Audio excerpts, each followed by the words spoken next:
Welcome back to True Crime and Horror, where we uncover chilling real-life events and unsettling stories from the dark corners of humanity. Tonight's story takes us into the world of online dating, where a young woman's search for love turned into a harrowing nightmare. Joey Atwood, a vibrant 24-year-old designer, thought she found the perfect date, but her encounter took a terrifying turn. What started as an innocent night ended in a dangerous game of survival. Sit tight, because this true crime tale is as real as it gets. Chapter 1: Joey's Leap into the Online Dating World. Joey Atwood sat at her small wooden desk, sunlight filtering through the blinds of her Salt Lake City apartment. At 24, she was living the life she had always envisioned, a budding career as an in-house designer for a growing clothing manufacturer, a close-knit group of friends, and a steady rhythm to her daily life. But there was one area that had recently turned into a tangled mess: love. She hadn't planned for her long-term relationship to end. In fact, she thought they were going to make it through all the tough years together, her endless hours working on new designs, his startup that consumed every waking moment. But life had a way of breaking things apart when you least expected it. And now, after nearly 5 years together, she found herself alone again. It had been 6 months since the breakup. For a while, Joey avoided dating altogether. She needed time to figure out what she wanted, but after several weeks of hearing her friends gush about their dates and relationships, Joey realized that maybe it was time to put herself back out there. She had been on a couple of blind dates, set up by well-meaning friends, but they hadn't sparked anything more than polite conversation. As she stared at her laptop screen, Joey thought about the friends who encouraged her to try online dating. At first, she brushed off the idea. "It's not for me," she would say, with a forced smile. But as time went on, the idea didn't seem so ridiculous. She began to wonder if the world of online dating held the key to finding someone new. After all, how different could it be from real life? With a sigh, she made her decision. "What's the harm?" she muttered to herself, pulling up a popular dating app on her laptop.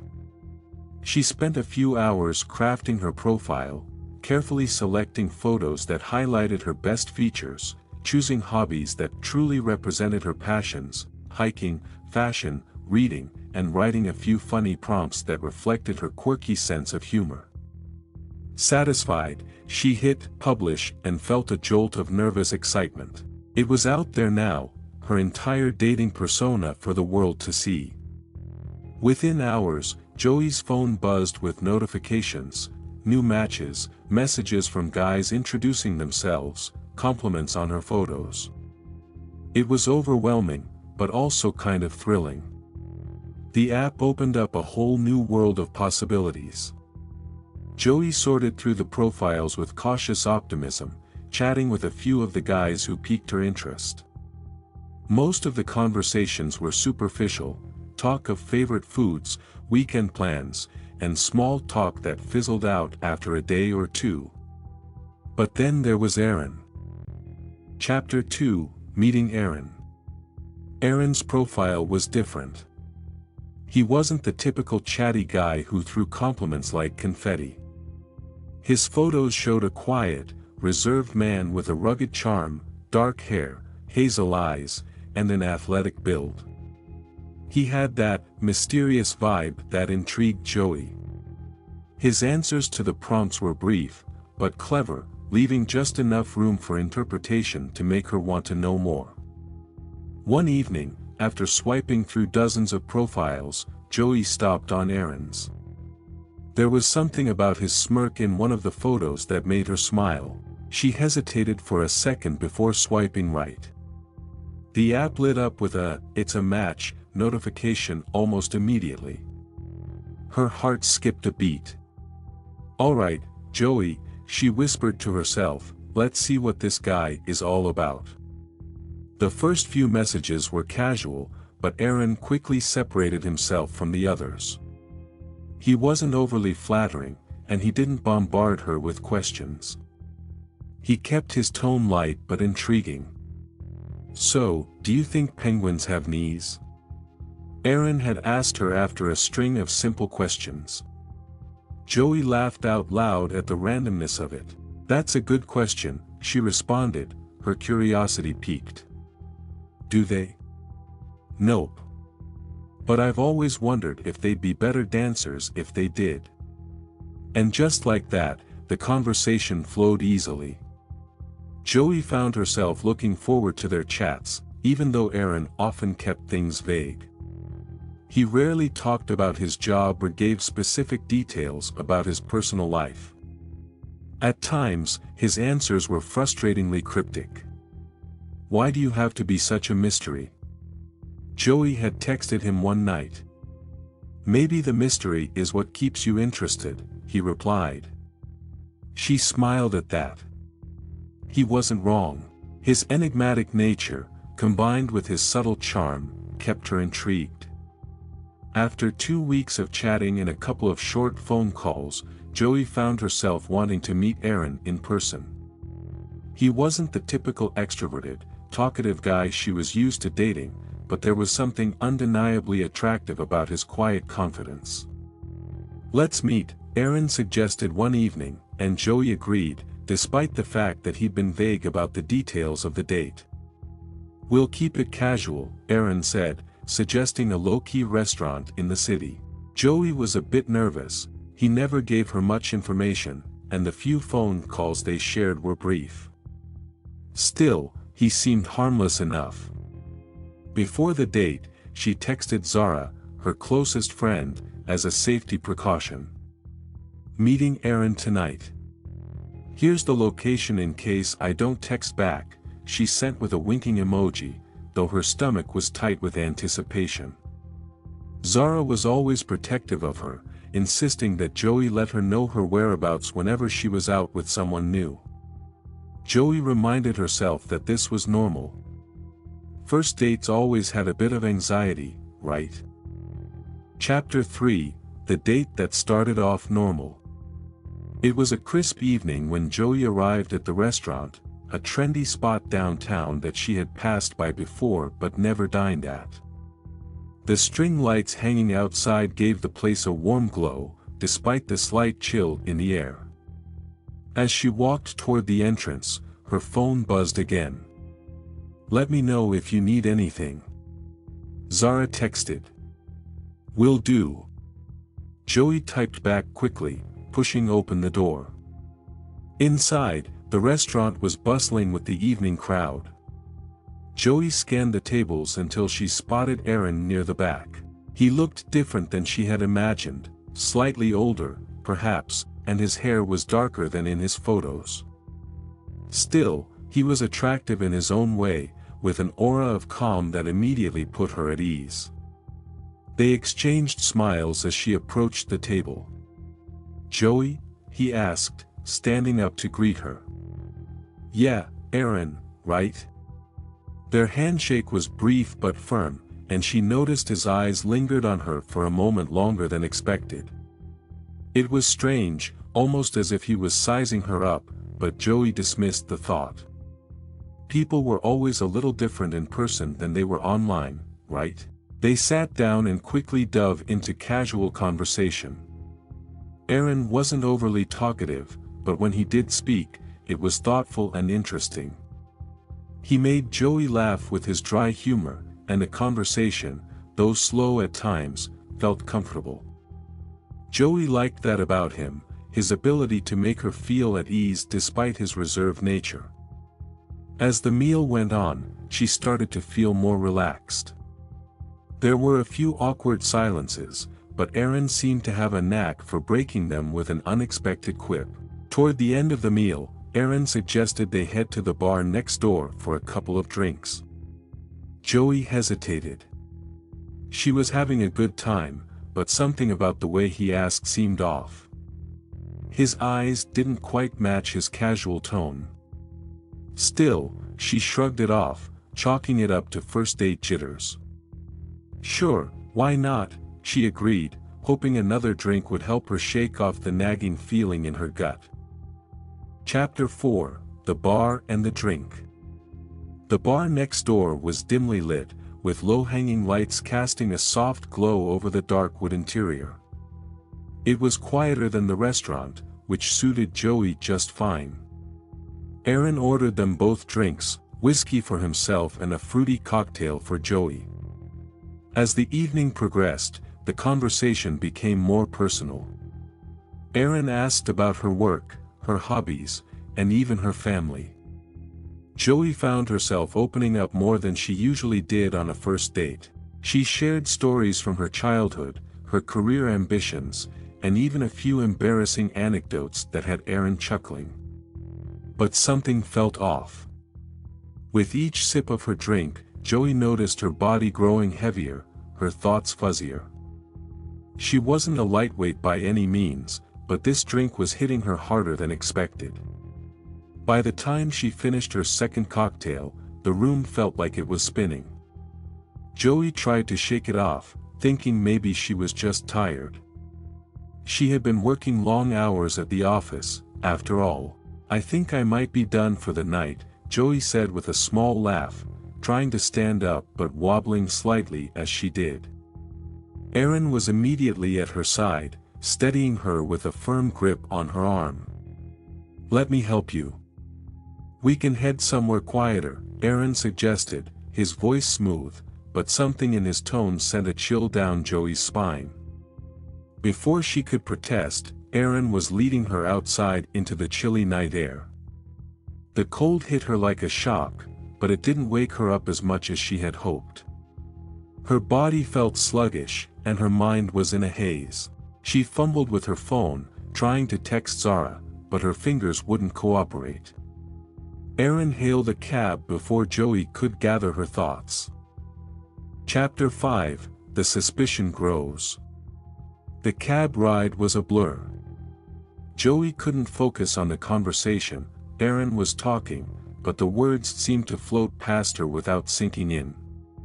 She glanced out the window, watching as the familiar city streets disappeared, replaced by unfamiliar, winding roads. "Where are we going?" Joey managed to slur, her voice barely above a whisper. "Just somewhere quiet."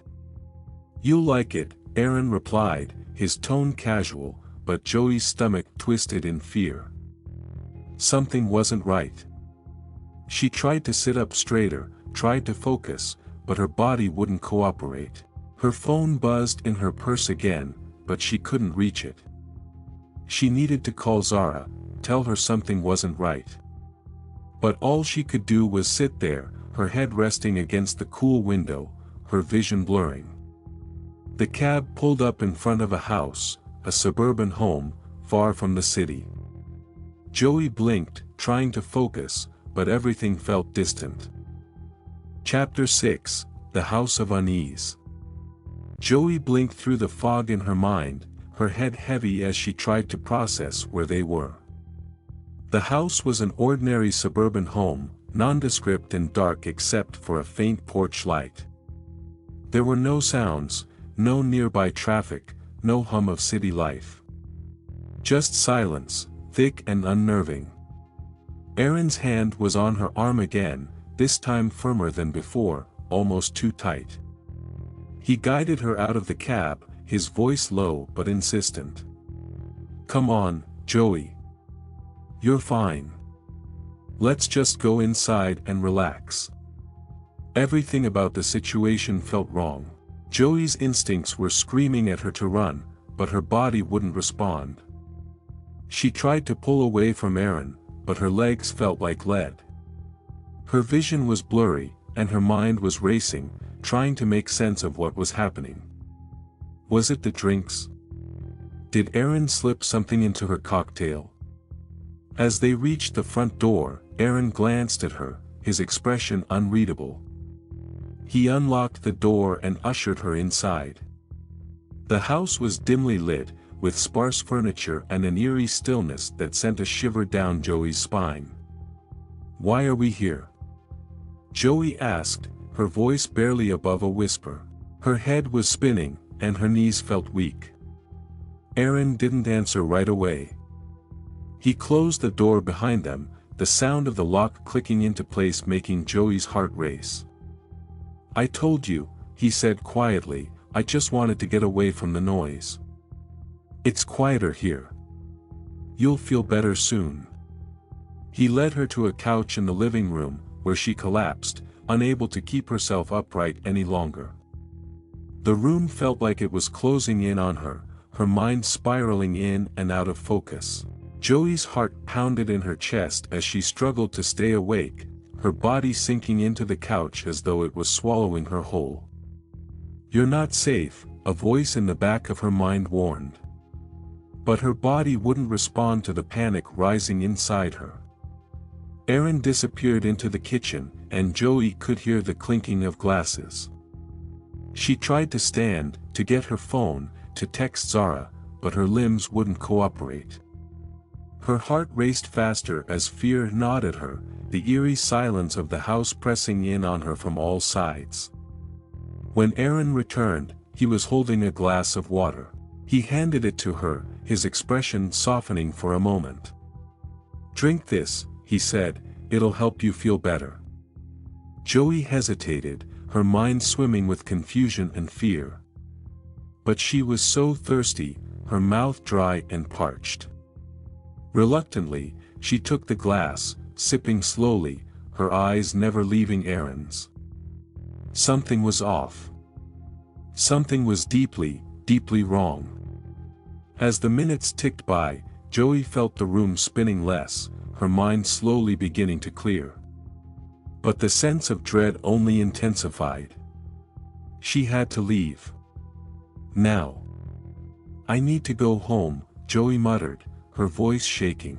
She tried to stand, but Aaron was there, his hand on her shoulder, pushing her gently back down.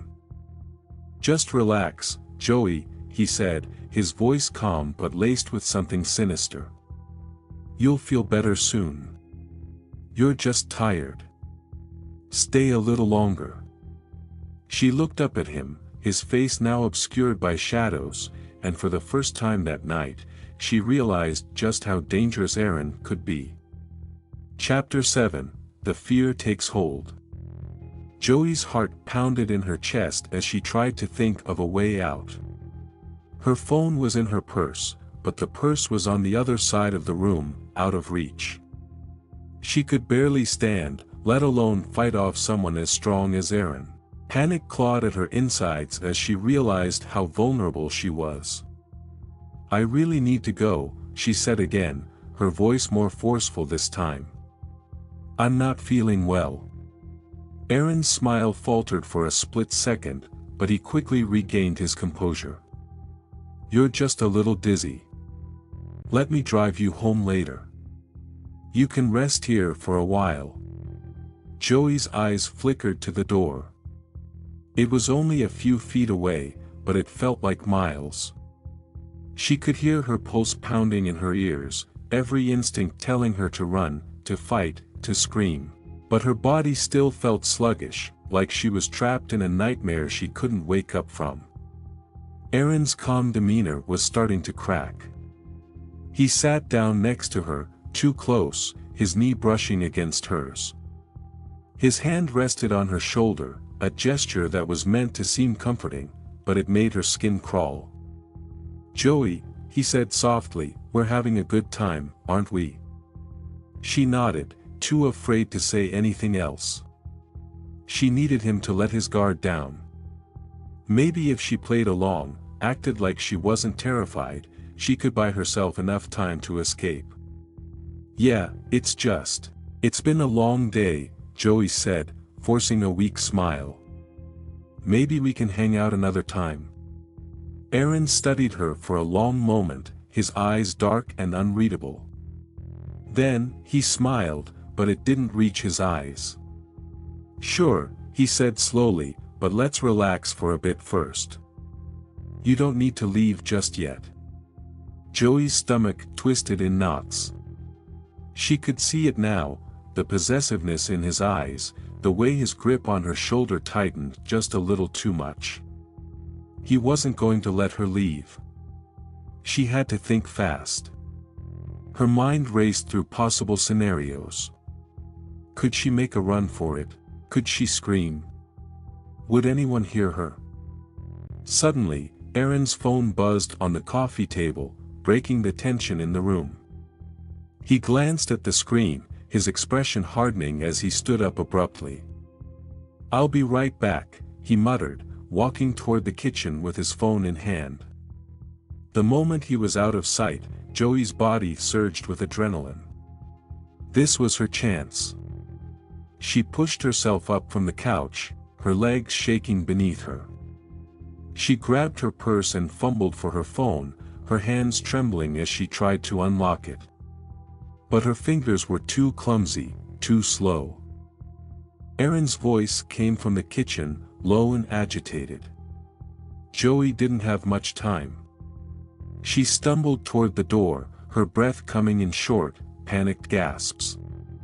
Her heart was racing, her mind screaming at her to move faster. Her fingers wrapped around the doorknob, but just as she turned it, Aaron's voice echoed from behind her. "Joey, where do you think you're going?" She froze, her blood turning to ice. Slowly, she turned around to face him. Aaron stood in the hallway, his phone clutched in one hand, his expression cold and menacing. I just need some air," Joey stammered, her back pressed against the door. Aaron took a step toward her, his eyes narrowing. "You're not leaving, Joey." "Not yet." Panic surged through her. She had to get out. Now. Without thinking, Joey yanked the door open and bolted outside, her feet stumbling over the gravel driveway as she ran toward the street. Her vision blurred with tears, and her heart pounded in her chest as she sprinted as fast as her legs could carry her. But Aaron was right behind her. Chapter 8: The Desperate Escape. Joey's breath came in ragged gasps as she ran down the quiet suburban street, her legs burning with exhaustion. The world around her was dark and silent, the houses looming like shadowy figures in the night. There were no streetlights, no signs of life, just an endless stretch of road that seemed to lead nowhere. Behind her, she could hear Aaron's footsteps pounding against the pavement, getting closer with each passing second. He was faster, stronger, and Joey knew she couldn't outrun him for long. Her mind raced, searching for any escape. She couldn't go back to the house. She couldn't stop running. Her only hope was to find help, someone, anyone who could save her. As she rounded a corner, Joey spotted a house with its porch light still on. Desperation fueled her as she sprinted toward it, her legs trembling with exhaustion. She stumbled up the front steps, pounding on the door with all her strength. "Help!" she screamed, her voice hoarse with terror. "Please, someone help me." But there was no answer. The house remained dark and silent, its occupants either asleep or unwilling to open the door for a stranger in the middle of the night. Joey's heart sank as she heard Aaron's footsteps growing louder behind her. He was almost there. She had to keep moving. With a sob of frustration, she turned and ran again, her feet barely able to keep up with her racing heart. She didn't know where she was going, just away, as far away as she could get. The sound of Aaron's voice echoed in the distance, cold and relentless. "Joey, come back. You're only making this worse." But she didn't stop. She couldn't. Her body screamed for rest, her lungs burning with every breath, but Joey pushed herself harder, refusing to give in to the fear threatening to swallow her whole. Chapter 9: The Unrelenting Pursuit. Joey's feet pounded against the pavement, the cold air slicing through her lungs as she pushed herself forward. Each step felt like a battle between her will to survive and the exhaustion creeping into her limbs. Behind her, Aaron's footsteps echoed in the quiet night, closer now, relentless. Her mind raced with frantic thoughts. What was his plan? What would he do if he caught her? Joey couldn't afford to find out. Her heart thudded in her chest as she scanned the street, searching desperately for a sign of life, a way out. But the suburban neighborhood felt deserted, as if the world had turned its back on her. She rounded another corner, her vision blurred with tears and adrenaline. Her legs felt heavy, her muscles straining to keep going. In the distance, she saw a faint glow, a street lamp, dim but steady. Hope surged in her chest. If I can just make it there, she thought, gasping for breath. The street lamp flickered above a small park, its empty benches and quiet playground standing in eerie contrast to the terror surging inside her. Joey darted toward it, her mind fixating on the light as if it could offer protection. But there were no houses nearby, no voices, no sounds except for the rapid thumping of her heart and Aaron's footsteps closing in. As Joey reached the edge of the park, she stumbled, her ankle twisting painfully beneath her. She cried out, collapsing to the ground. The pain shot up her leg, white-hot and paralyzing. She tried to stand, but her ankle gave way, sending her crashing back down to the cold, hard ground. No, no, no. Not now. Joey thought, panic flooding her senses. She scrambled to her feet, hobbling forward, each step agonizing. But it was too late. Aaron was there, his breath heavy, his face a mask of cold fury. "Joey, stop running," he growled, his voice harsh and dangerous. He stepped closer, towering over her as she tried to back away, her body trembling with fear. Joey's mind screamed at her to run, to fight, to do anything to escape. But her body wouldn't cooperate. The pain in her ankle, the exhaustion from running, and the terror gripping her heart all conspired to keep her frozen in place. Aaron reached out, his hand closing around her wrist with a bruising grip. Joey gasped, tears spilling down her cheeks as she struggled against him, her mind spinning in frantic desperation. "You don't have to do this," she whispered, her voice shaking. "Please, just let me go." Aaron's expression didn't soften. If anything, it hardened, his eyes narrowing as he pulled her closer. "You shouldn't have tried to run," he hissed, his voice low and menacing. "Now I have to teach you a lesson." Joey's heart raced. This can't be happening. She struggled harder, kicking at him, her free hand clawing at his arm. But Aaron was too strong. He yanked her toward him, his grip tightening as he dragged her back toward the park. "No!" Joey screamed, her voice piercing the still night air. She thrashed against him, her body twisting as she fought with everything she had left. "Let me go." But Aaron didn't stop. His hand clamped over her mouth, muffling her cries. Joey's mind spiraled into pure panic, her thoughts a blur of terror and disbelief. "This is it," she thought, her breath coming in short, shallow bursts. "I'm not going to make it out of this." Just as the world seemed to close in around her, Joey's phone buzzed in her pocket.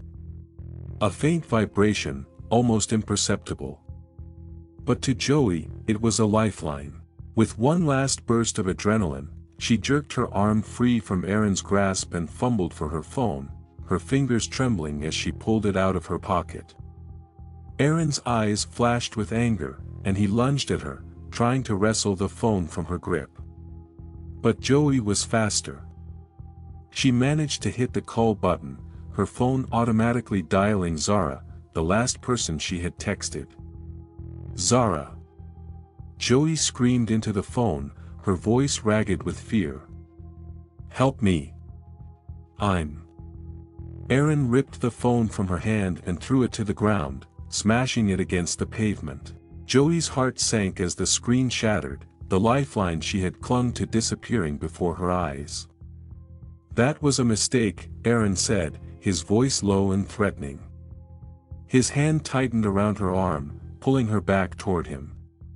But Joey wasn't done fighting. Not yet.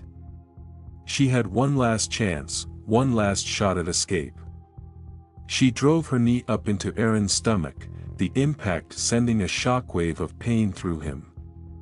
He doubled over, gasping for air, and Joey took the opportunity to run. Chapter 10, The Arrival of Help. Joey limped away as fast as she could, her injured ankle screaming with every step. Her vision blurred with tears, and her breath came in ragged gasps. She had no idea where she was going, but she knew she had to keep moving, had to get away before Aaron recovered. The world around her felt surreal, a nightmarish blur of dark shadows and cold air. The park, the empty street, the distant glow of streetlights, it all felt like a distant dream, as though she were moving through a fog she couldn't escape. But then, a sound broke through the haze, a distant siren, growing louder with each passing second. Joey's heart leapt. The police. Zara must have called them. Relief surged through her, giving her the strength to push forward, even as the pain in her ankle became unbearable. The sirens grew louder, closer.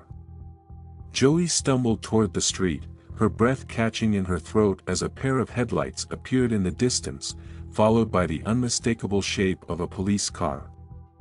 The car screeched to a halt in front of her, and two officers jumped out, their faces a mixture of urgency and concern. "Are you okay?" one of them asked, rushing toward her. Joey shook her head, her voice barely a whisper. He's still in the park. He's trying to."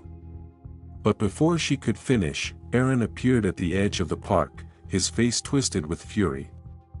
He took one look at the police and bolted, sprinting back into the shadows. "Go after him!" Joey screamed, her voice hoarse with desperation. The officers didn't hesitate.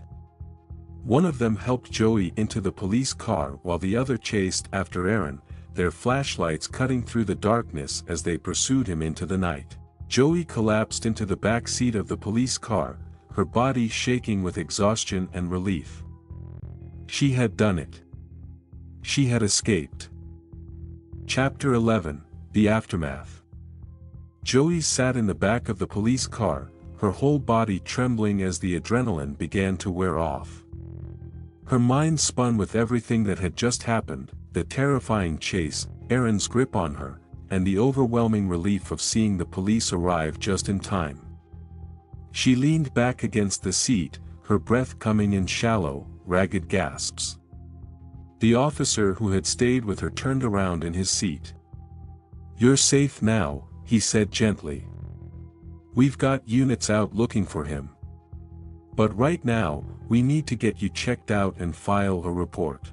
You've been through a lot." Joey nodded weakly. Her body felt numb, her mind struggling to process what had just happened. She had come so close to being trapped, hurt, maybe worse. If Zara hadn't called, if the police hadn't shown up when they did. Zara. The thought of her friend snapped Joey out of her daze. She fumbled for her shattered phone, remembering that last desperate call she'd made before Aaron smashed it. The screen was cracked, but she could still see the flurry of missed messages and calls. The officer must have noticed her distress. "Do you need to call someone?" he asked. "My friend." "Zara," Joey said, her voice barely above a whisper. "I need to let her know I'm okay. She must be freaking out." The officer handed her his phone, and Joey quickly dialed Zara's number. It rang twice before Zara picked up, her voice frantic. "Joey. Oh my God, where are you? Are you okay? I've been calling you." "I'm okay," Joey said, her voice trembling as the flood of emotions threatened to overwhelm her. "The police found me. I don't even know how to explain what happened. Aaron. He wasn't who I thought he was. He tried to. I know, Zara cut in, her voice thick with worry. The police called me after they traced your location. I've been waiting for any news. I'm just glad you're safe. Where are you? I'll come to you right now.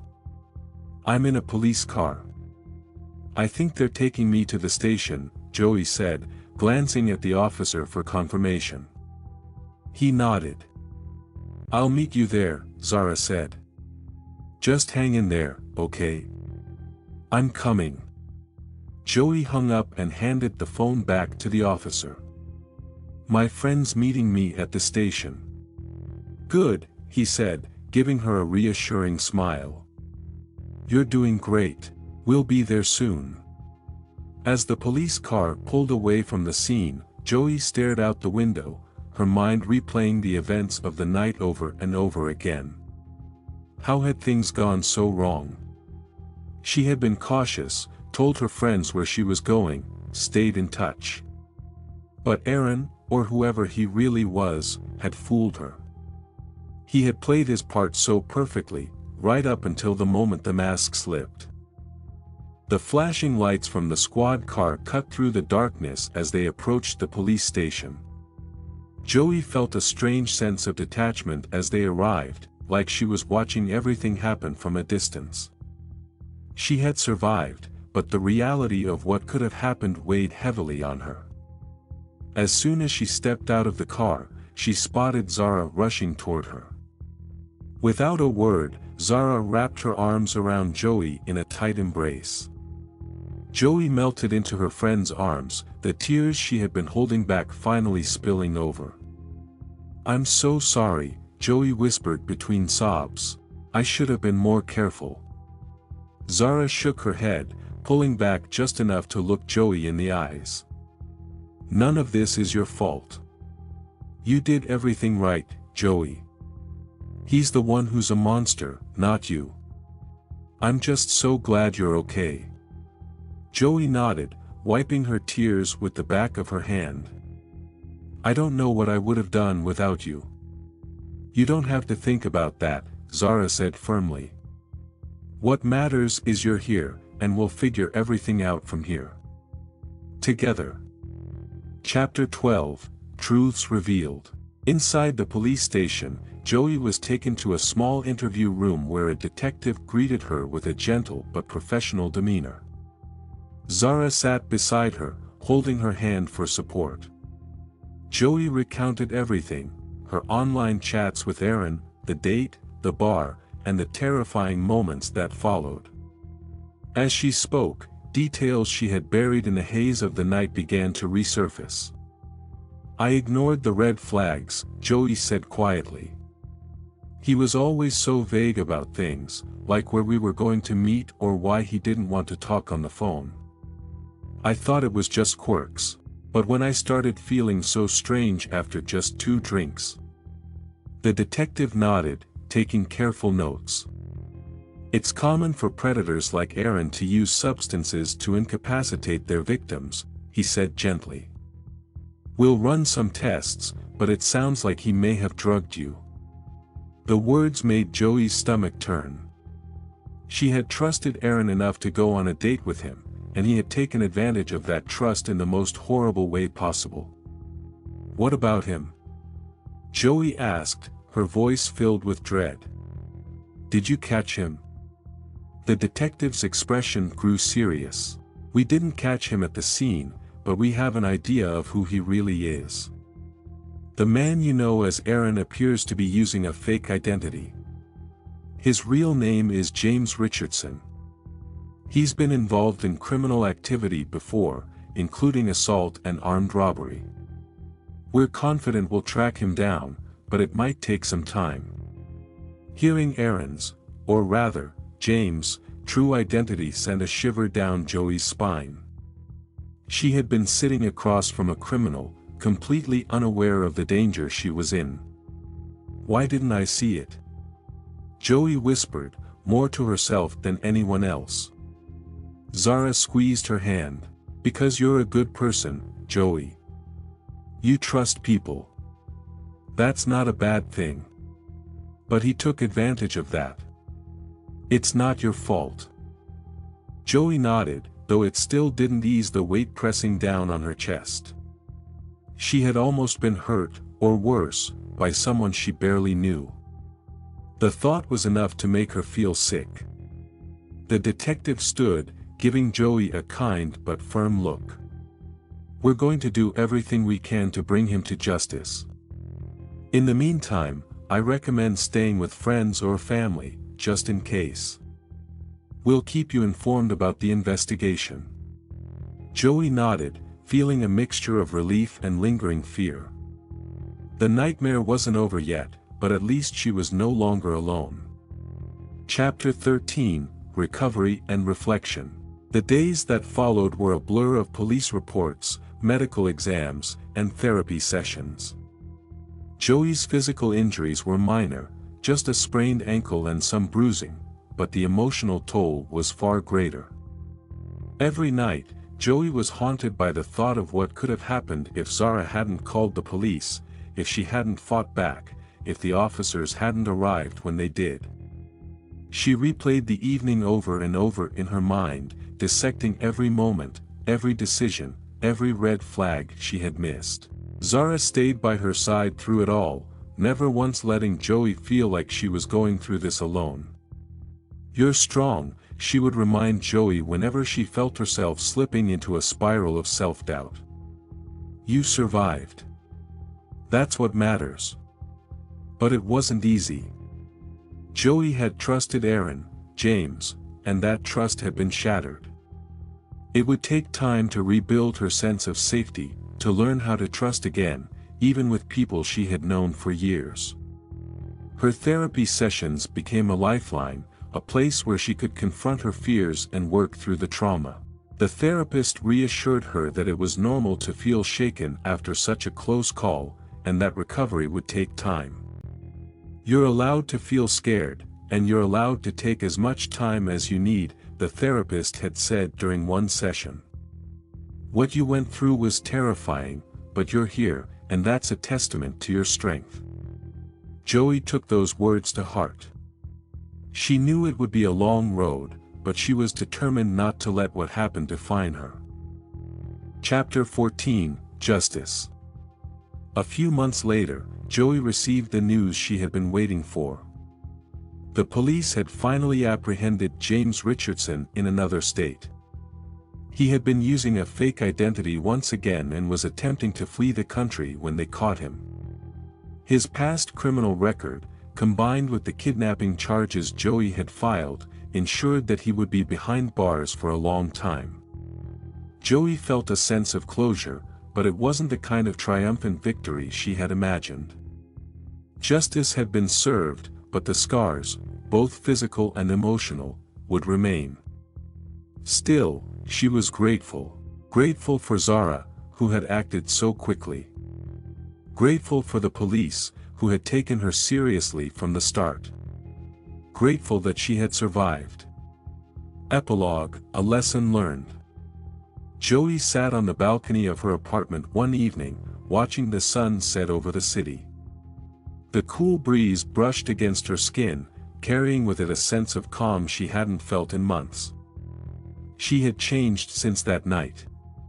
She was more cautious, more vigilant, but also stronger. She had learned the hard way that not everyone could be trusted, but she had also learned the importance of having a support system, of sharing her plans with friends, and of listening to her instincts. As the sky darkened and the stars began to appear, Joey felt a quiet resolve settle over her. She had been through hell, but she had come out the other side. And though the memories would never fully fade, she knew she was capable of facing whatever challenges life threw her way. Because she wasn't a victim. She was a survivor. And that's the terrifying story of Joey's online date gone wrong. Remember, when navigating the digital world, caution is key, and it's always better to share your plans with trusted friends. If you enjoyed this story, don't forget to like, subscribe, and hit the notification bell so you never miss a new case from true crime and horror. Stay safe, stay alert, and until next time, trust your instincts, because sometimes the scariest monsters are the ones that seem most human.